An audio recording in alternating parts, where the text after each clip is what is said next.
HSC পরীক্ষা 2026-এর ইংরেজি দ্বিতীয় পত্রের পরীক্ষা আজ অনুষ্ঠিত হয়েছে। ইংরেজি দ্বিতীয় পত্র কার কেমন পরীক্ষা হলো অবশ্যই কমেন্টস করে জানাবে।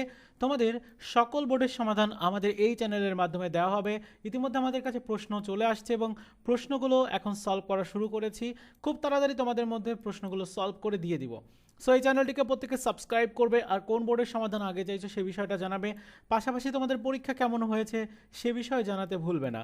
সো তোমরা যারা পরীক্ষা দিয়েছো তোমাদের নিশ্চয়ই একটা বিষয় লক্ষ্য করেছো যে পরীক্ষার প্রশ্ন কিন্তু স্ট্যান্ডার্ড ছিল, মানে খুব বেশি কঠিন ছিল না বা খুব বেশি সহজও ছিল না। সো তোমরা তোমাদের উত্তরগুলো মিলিয়ে নিতে পারবে আমাদের এই চ্যানেলের মাধ্যমে। সো একটু অপেক্ষা করো আর তোমরা অবশ্যই কমেন্টস করে বলবে যে কে কোথা থেকে দেখছো এবং তোমাদের ওইখানকার পরিস্থিতি কেমন, কারণ বন্যা পরিস্থিতির জন্য অলরেডি কিন্তু তিনটা বোর্ডের পরীক্ষায়, সরি তিনটা বোর্ড না, তিনটা জেলার পরীক্ষা স্থগিত হয়ে গেছে। সো আপাতত এটুকু ছিল আপডেট, আর তোমাদের খুব তাড়াতাড়ি আমি সলিউশন নিয়ে চলে আসছি। ধন্যবাদ সবাইকে।